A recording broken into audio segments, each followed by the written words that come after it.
Okay, what I'm going to do here on the side of your fuselage, your control rods will come out, and it's kind of hard. Sometimes they're real distinct, and I know that's probably the little hole right there, but rather than just cut that with covering, here's what I do a lot of times. I take my rod and I get down here and find the right hole that it goes in.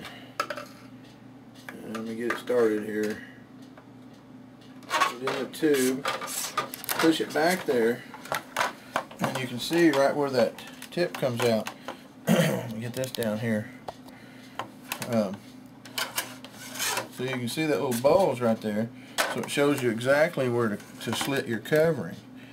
Now I'm going to slit it just a little bit shy of that, and then take my rod, stick my knife under it, pull it out, and there we go. I've got a minimum of covering damage, and I've got my control rod coming back there for my elevator. The elevator I have two separate rods back here, but they link together up here in the front part of the fuselage with wheel collars.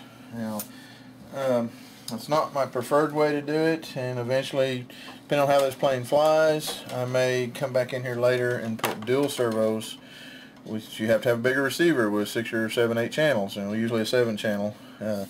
If I do my ailerons on the separate channels and my elevator halves. And what I would do is I would come back on the inside of this, and I would mount 2 servos back here for the elevator halves and 1 for the rudder, and I'd put the rudder actually comes over here to one side, and then the elevator is in the center, and then it leaves room for a throttle. But I could, if I needed to, I could mount the throttle servo up here. The fuel tank goes up in here, and this is left over for a smoke tank if you want to. But I could build a little box up here and put the throttle servo up here if I ever wanted to do that to the elevator halves. But right now we're just going to build it as book says, and we'll see how it flies, and I may go back in if I really like it later on and kind of work it over a little bit and fancy it up. But right now we're just going to do what the book calls for. Okay, here's something a little different. It shows on the rudder control rod, these are fairly flimsy, and where they exit the fuselage back there, it can torque and bend. Since this is a 3D plane, I would have preferred to have a pull-pull system on the rudder, but like I said, we're just going to go with the book for right now and fly this thing around kind of gentle and see how it acts. If I decide to come back later, I can put a pull-pull system in it. But it gave you this little piece of carbon fiber, and it won't go in from that end, but you're supposed to put it right here, a 1/4 inch back from the threads, which will be the part that exits the fuselage and slides in and out. That's to reinforce that rod so it can't flex. Sometimes right where that comes out that hole, it'll catch and try to bend it. You don't want any flex or slack in your rudder, of course, when you're flying any 3D or something. You're 10 feet, 20 feet off the ground. You don't want to lose your rudder and your plane fall over and hit the ground, because it will tear them up really bad. So we have got us a little bit of glue mixed, and we're going to put just a little thin coat like it said, and I got me a paper towel here ready with some denatured alcohol to wipe off the excess. Now, carefully, without getting this all over everything, we're going to start this on the other end. We're going to slide it down here and slide it right up over that, kind of twist it as we go. Slide it up over that glue, and we're going to get that excess off of there. Now let me get my alcohol. I need to get me some more. This is about to run out here, but I just want to clean that off of that rod. Now we're going to move this down to about a 1/4 inch above those threads where it said, and then we're going to let this set. There again, it's 6-minute epoxy, so we'll be done pretty quick, and then we'll install this one in the fuselage. In the meantime, I'm going to go ahead and start installing some servos. So, okay, we're going to start installing the servos. I'm going to put the rudder one in first. I'll try to get my wire run up here to the front for now.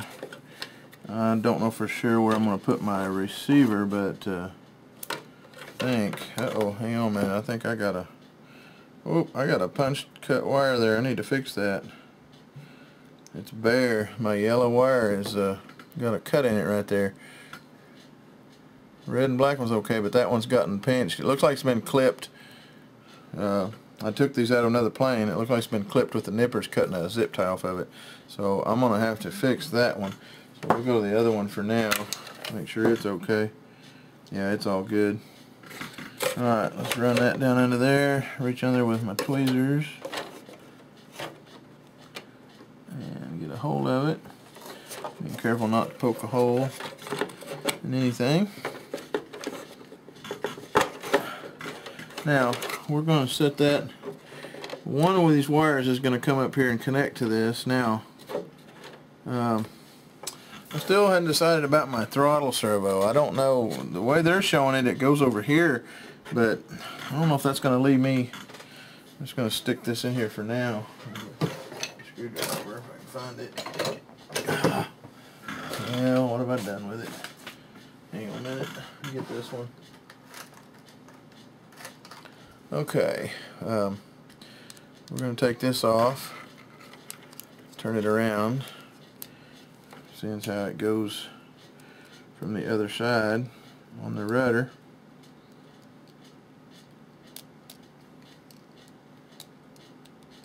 Well, shoot, having a rough time here.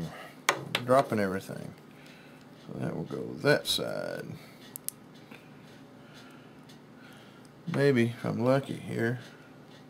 Hey, how about that? I got it back in there. Finally.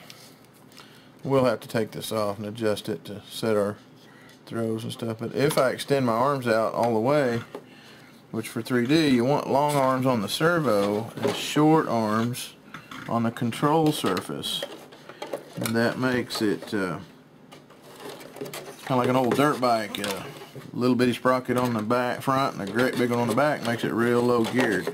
Well, that kind of does the same thing here with this. It makes it real high geared, I guess you'd say. So it makes your throws really big. When you have a long arm on your servo and a short arm on your control surface, it makes the control surface work a lot more on a 3D plane. That's why you'll see these big old long servo arms these guys have on their 3D planes.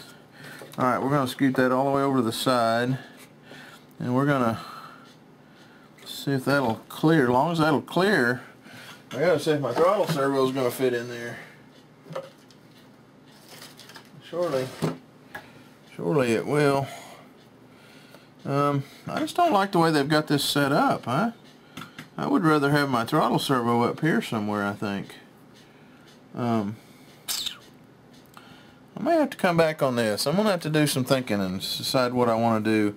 But I really don't like the idea of the throttle servo being back here next to us. It doesn't give me much room for these. I don't know how they got this thing to 3D, putting these servos this close together. So, let me stick this in here and see what it's going to look like. Now, you don't want those touching. You want a spacer in between them because of vibration. Well, they would just barely clear if I do that. So I am thinking along the lines of mounting my, putting a block up here to mount my throttle servo in. I'm thinking. So let me do some thinking on that, and I'll be back. Okay, I think I'll go ahead and put the throttle servo for now where it shows it. I've got my handy dandy little extension here since my drill is going to hit against the fuselage here. So the only thing I don't like about it is the drill bit doesn't lock into it. So we're going to drill our holes real careful. And then I'll have to pull that out by hand. And what I'm going to do is go ahead and start a screw in that hole to hold that servo in place so it doesn't move around and my holes get all out of alignment. So we're going to screw them down and put super glue in them anyway. So now I want to move the back of it over because this is going to be a tight fit. I really don't like that over against the wood, but I don't have any choice. So the way they've designed this.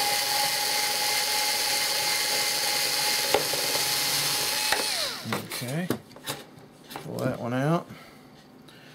See if we can get that one in there.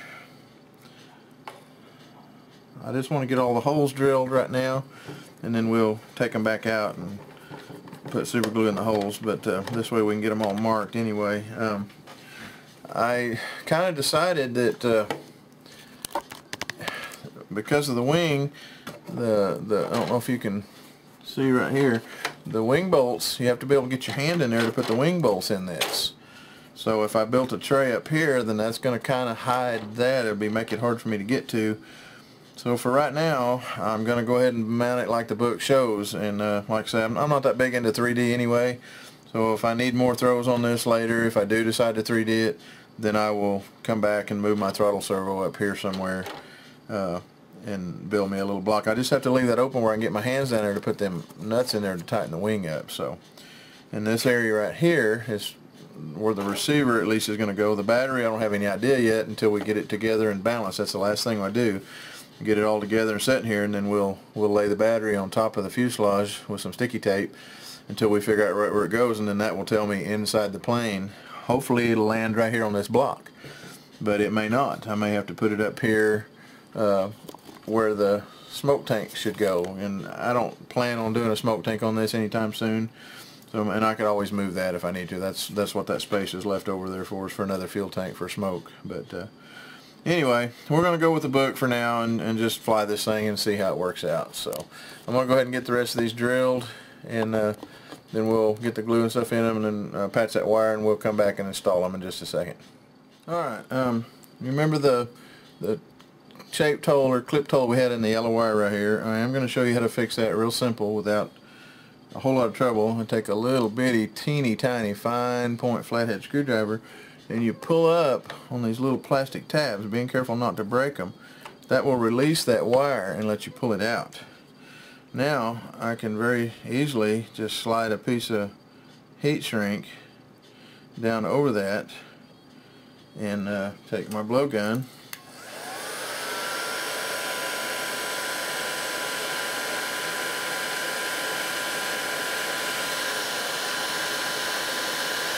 and there we go.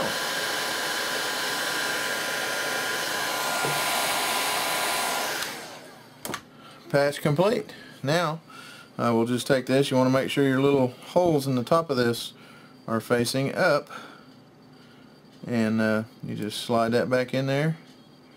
Make sure it's all the way up, and you can take that same little screwdriver and push that tab back down in there like that.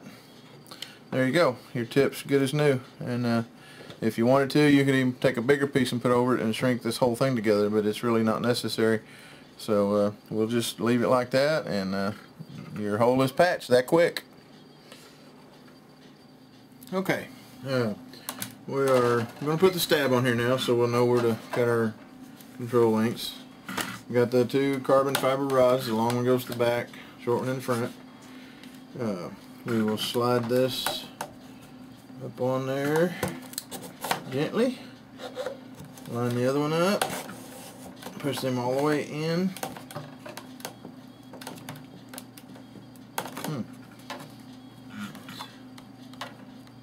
Okay, it's not going up flush here.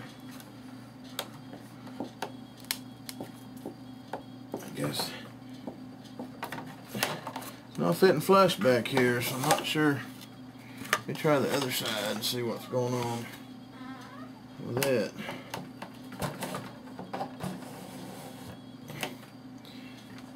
Yeah, this back hole is crooked. They did not get it drilled straight. I was afraid of that. So it's got the leading edge of this side over here cocked out and the trailing edge of this one. So I'm going to have to go in here and wallow the back of this hole backwards this way and frontwards the other way to get that rod lined up. Hopefully it does not weaken this, but it irritates me they can't even get the hole straight. But anyway, let me see if I can find the drill bit. We'll just run that through there and kind of wallow it real gentle and see what we can do. Put it on high.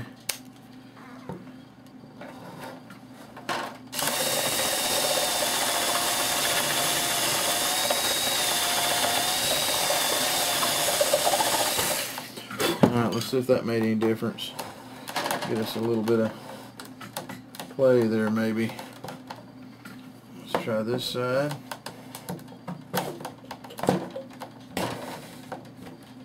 Oh, it's still off a little. I didn't do enough to do a little bit more.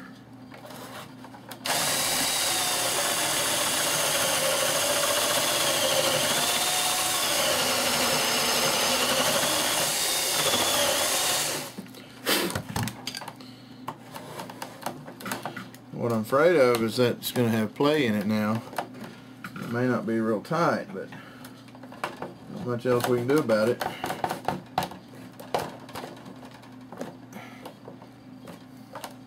This other one may be the same way.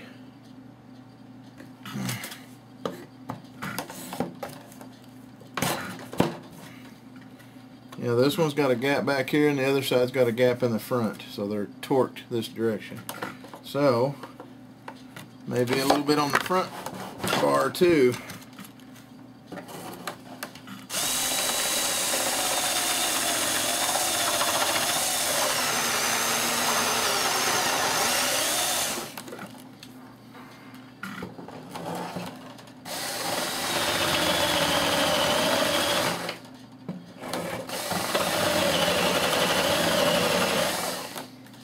Alright, let's see what we got now.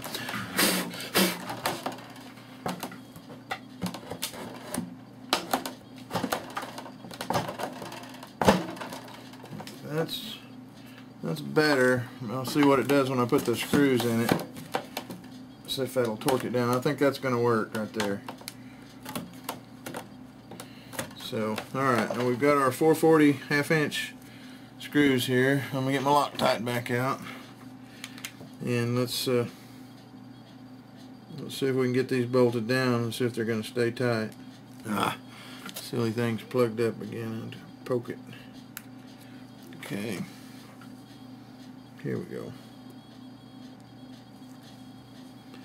Alright, let me see if I can get that started in the hole. See if I can get the wrench under here. I don't know if you can see this very well or not, but it's got a blind nut inside the fuselage there is what this screws down to. I don't think I care for these bolt-on stabs. I think I'd rather have a glued-in one. Although this would be easier to change if you did crash it. Okay, tiny gap, but maybe when I tighten this other one down it will cinch it down. It's just a teeny tiny one, like paper thickness. Alright, let me get over here, see what I can do on this side. Let me see if I can turn this. Oop, there went my fuel tank. Alright, let me get in here, see what we can do with this.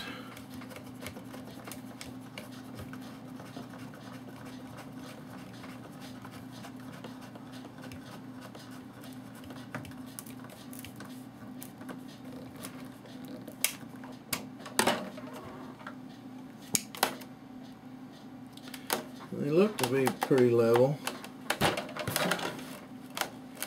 Feels fairly stout. I guess it'll be alright. I just never had any that bolted on like that before. Not real crazy about it. But the gap is pretty well tightened up, so I think it'll be okay. Now, it's hard to tell until I get the main wing on, but it looks pretty level, so I think we're going to be okay. But anyway, let me see. Oh, whoops, pushed it off the other end. That's alright. I needed to see where to put these control rods so I can cut them off up in there. Alright, got our rods marked back here on the elevator. One of these is going to have to come all the way through, so it doesn't matter which one. I think I'm going to do this one since it's more straight in line. And then this one back here we're going to cut off shorter, and that's where the wheel collars will go over that to hold those together. So let me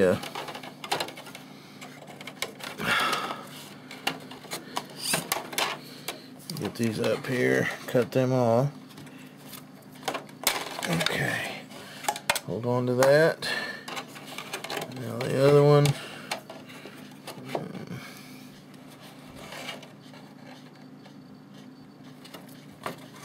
Okay, well, we got those out of the way.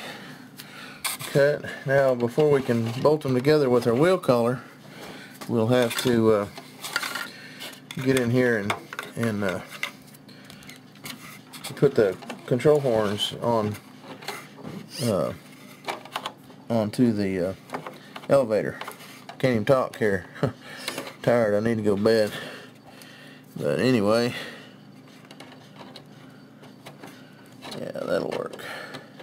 That lines up good with that side. And the other one will link behind here with a wheel collar to hold those together. I'll probably put 2 wheel collars on them to make sure one don't slip. Kind of a Mickey Mouse way to do that. I don't really care for it, but I used to have some of them triple. It's like a little log with 3 holes in it. And one for the center, it comes out to your servo, and then these 2 from the back go into that, but I don't think I have any more of them, so like I say, we're just going to go with a book on this for now and see what happens. But got all the servos installed, got the receiver installed, everything plugged in. I'm hoping the battery will go right here, but we have no idea yet on the CG.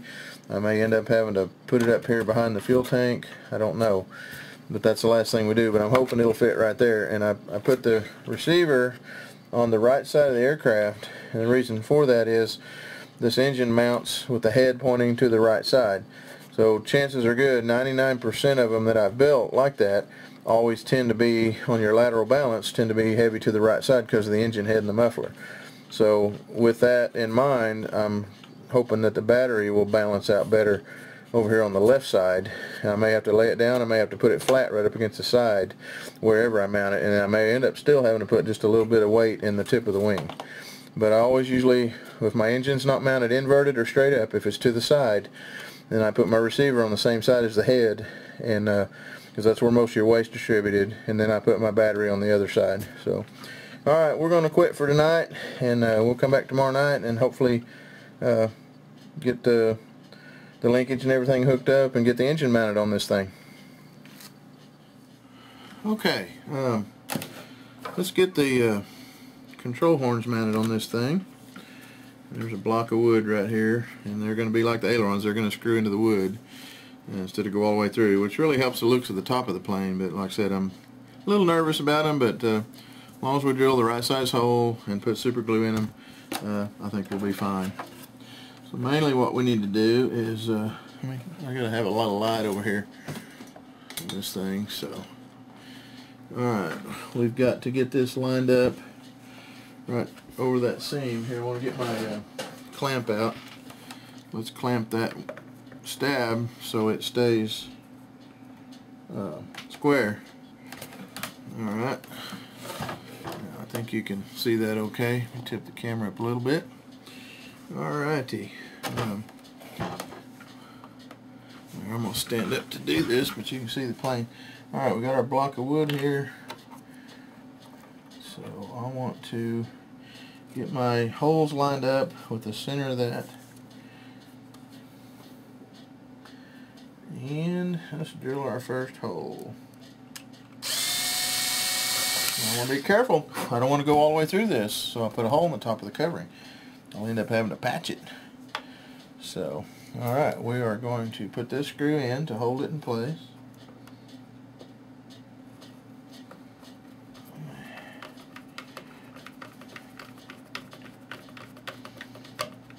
Now, one thing I'm going to do here is I want, see if you can see this, where the rod comes out and meets that, it's got a little bit of an angle here. So what I'm going to do is, instead of squaring the front of this off with this elevator, I'm going to turn it just slightly toward that so it's a straight line to that rod and it doesn't put it in a bind. You don't want to bind anything on this, especially with these plastic clevises. So we're going to angle it toward that rod just a hair and drill our other hole.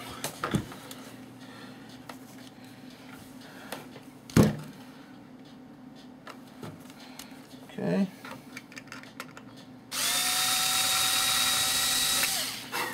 real careful not to go through. And we will put this in.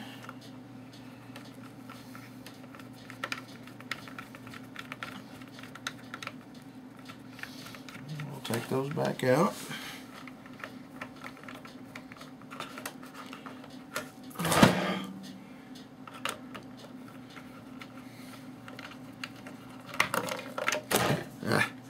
I'll poke a hole in it. Alright, now we're going to take our thin CA again. The tip's getting a little cluttered up here. Scrape it off a little bit. It'll get plugged up here before long. I'll have to put a new one on it. No, still going. So we're going to put about 4 drops down in that hole.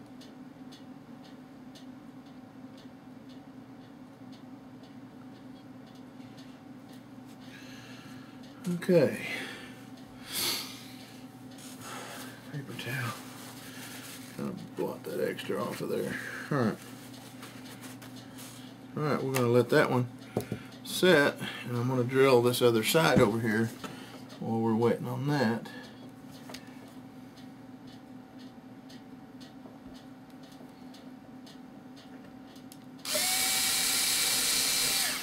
Alright, we'll put a screw in that.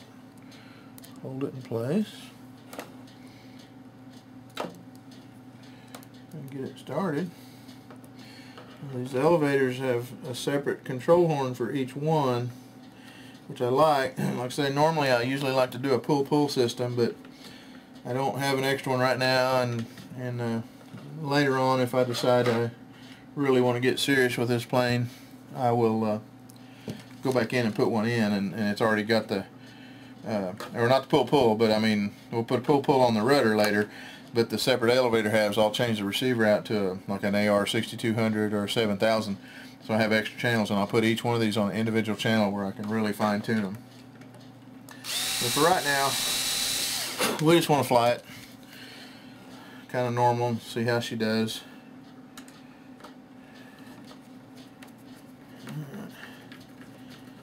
Put those in there. We'll take them back out.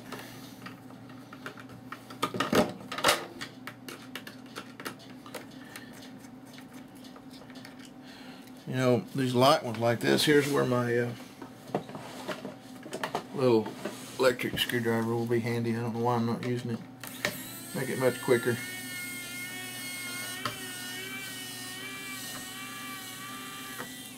Alright, so let's see those holes.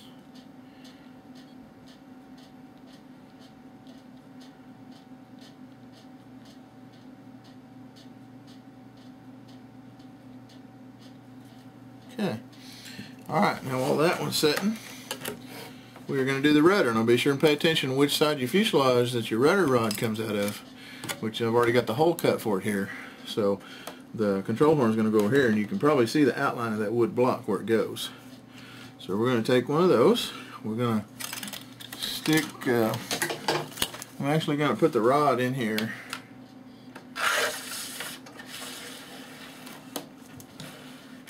So I can kind of get my alignment to right where it goes. We don't want this binding in any way. We want it as straight as possible. You don't want any bind on it. So we're going to get that lined up with the center hole, or the center groove, which is going to be hard because the screw is going to be right on the edge of that. So we're going to have to be real careful here. Alright, let's do this one. Coming, and we'll put a screw in that to hold it in place, if I can get it in there.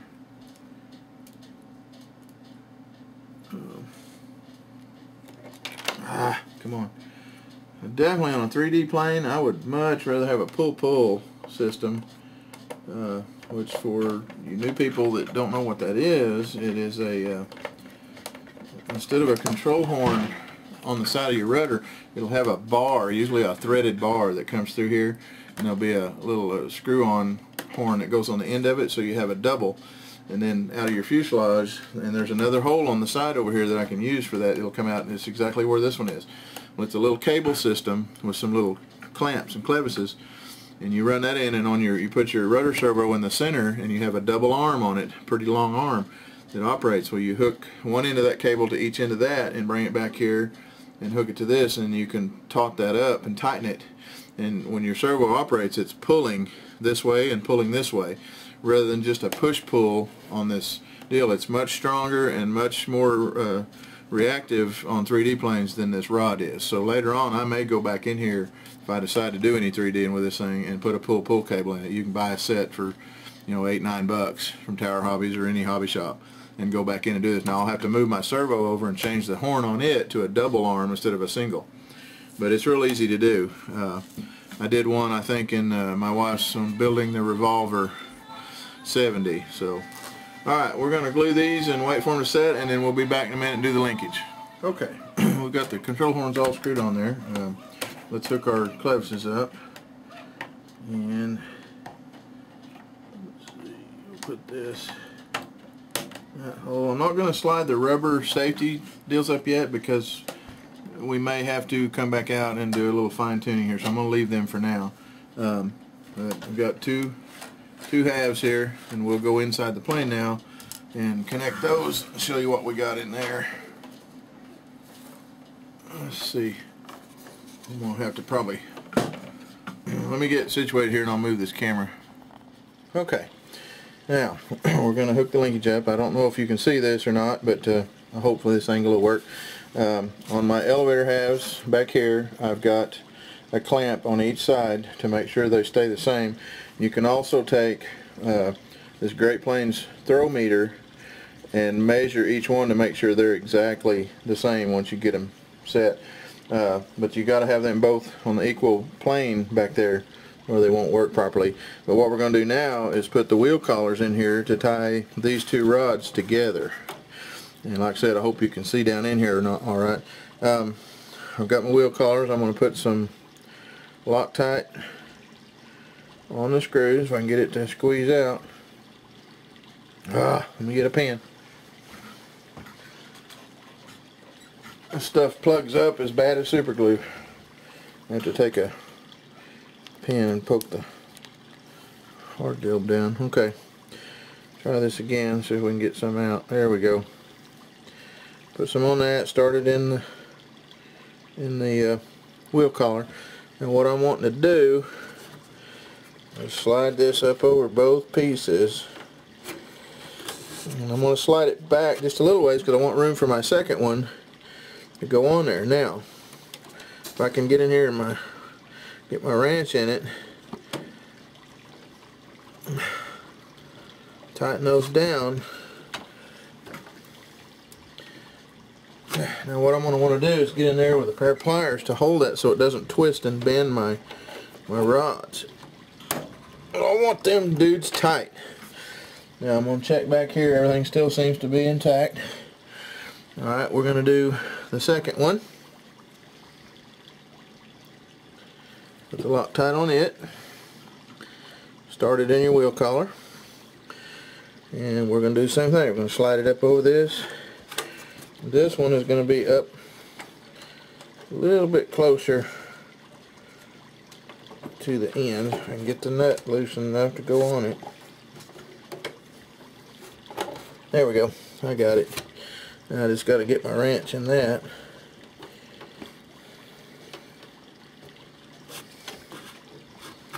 I got to get in here and get a hold of it.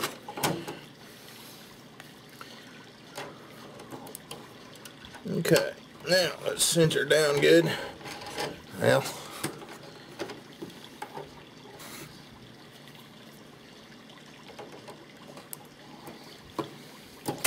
roll that back up there where I can get a hold of it. There we go. Well, this is hard. My big old hands don't have a lot of room to work with in here. If I can just get a good pinch on it. Alright, now we'll tighten her down. Alright, with two of them on there, it shouldn't come loose. Now we'll take the clamps off back here, and then that will move. Now I can slide it into my quick connect on my servo arm. Okay, now at this point what I'm going to want, I can put the clamps back on it to hold them centered. Now what we'll do, let me get a battery, and let's turn the radio on. Lay this right in here and plug it in. Put some power to the receiver while the light comes on.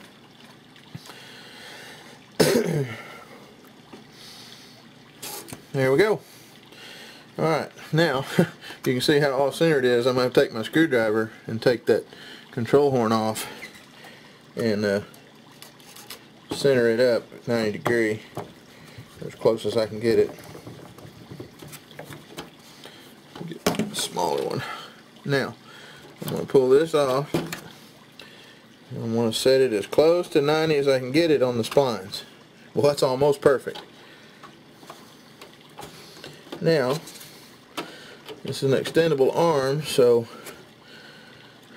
I want a pretty long arm on the servo. For 3D, you want a long arm on the servo horn and a short control horn on the control surface. In other words, your elevator or rudder, you want a short arm on it, so you put your clevis into the closer hole to the surface.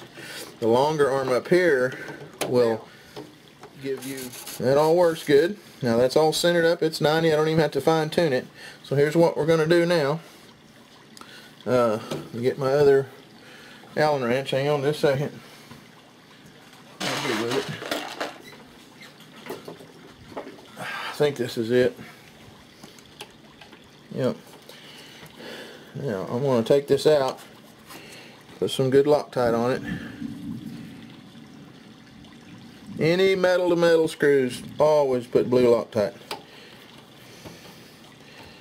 Okay, now we're going to get in here very carefully, get a hold of that with my needle nose so it doesn't twist on me, and we're going to cinch that down. Okay, now let's take the clamps off so we don't bind it. There we go, we got an elevator. Now I can fine tune that with my sub trim in here, and then when I get to the field, do the test flight, if it's a little up or down, I can tune it with my trim on my radio. You can fine tune it right here. I'll put my throw meter on it to set my throws and get it centered up good, which it looks like it is. And then we'll set our dual rates on it. But there we go. We got elevator halves working nice and smooth. Alright, now let's get in here and let's do the rudder. It's already centered 90, so I don't have to move it either. They're almost perfect. I didn't even have to fine tune them. Now I do need my cutters here. Hang on. Here we are. Okay, this rod here, I'm going to have to move this to get up through there. Alright. Now we can do the same thing on this back here. We can put a clamp on the rudder. And that will hold that centered over the fuselage part. Okay.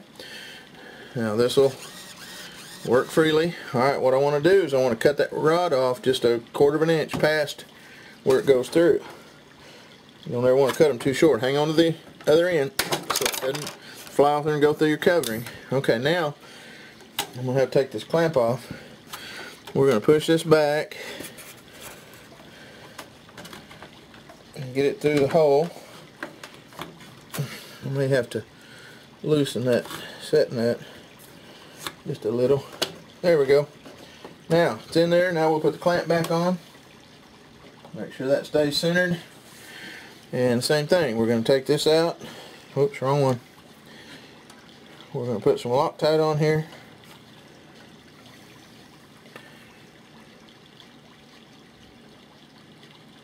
Oh, you doggone thing. That's how fast it plugs up. It's crazy. Alright. There we go. Got plenty. A little too much.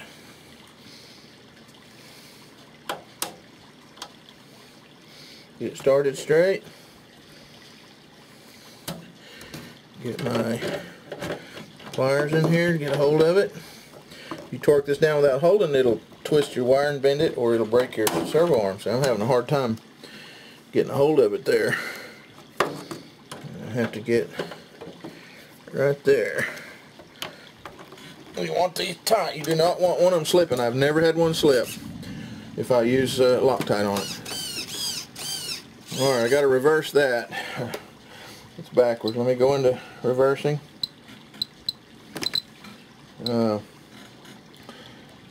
Rudder.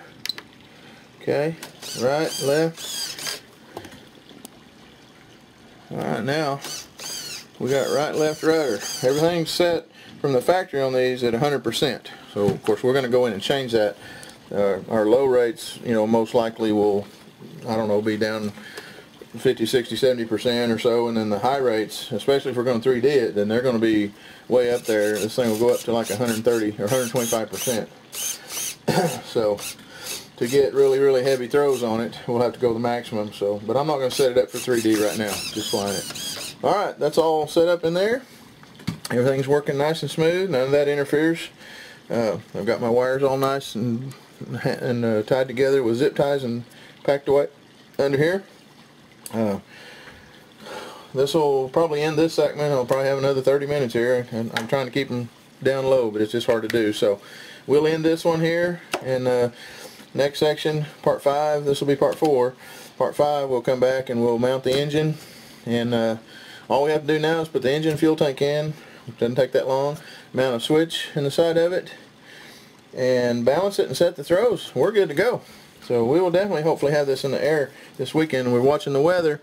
Looks like they're calling for 30% chance of rain Sunday and no more than 4 to 5 mile-an-hour winds. So we're hoping we're going to go Sunday afternoon. Saturday's looking like 10 to 12 mile-an-hour winds and a little bigger chance of rain. So we're going to try for Sunday afternoon, and hopefully if all goes well, we'll have this together and do the maiden flight. But right now we'll move on, and the next one will be part 5, the mounting of the engine.